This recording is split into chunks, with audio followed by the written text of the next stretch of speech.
From the Health Science Desk of the Boston Globe, I'm Stephen Smith, and this is Be Well Boston.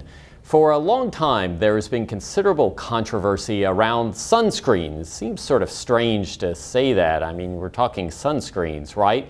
But the truth is, consumers have been pretty confused about what kind of sunscreen to use and how much. So recently, the U.S. Food and Drug Administration has come out with new guidelines that are meant to take some of the mystery out of sunscreens.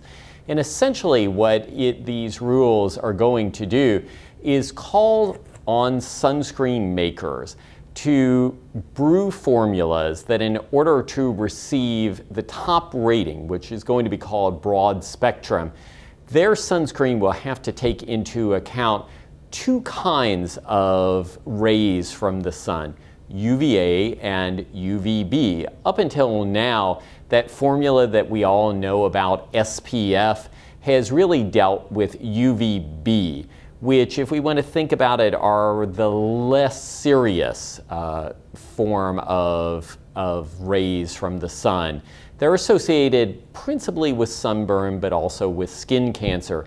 UVA is more directly associated with skin cancer, aging, wrinkling, and so what the FDA is saying now is that sunscreen is going to have to, in order to receive that broad spectrum rating, going to have to take into account how well it protects against both UVA and UVB.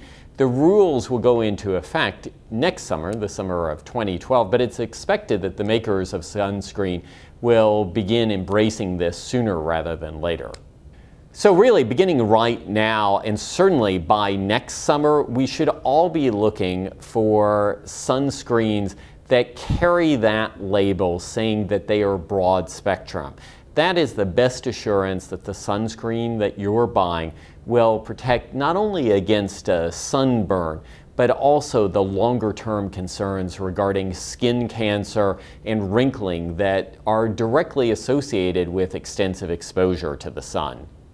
For continuing health news, stay with boston.com/health and the Daily Dose blog at boston.com/dailydose.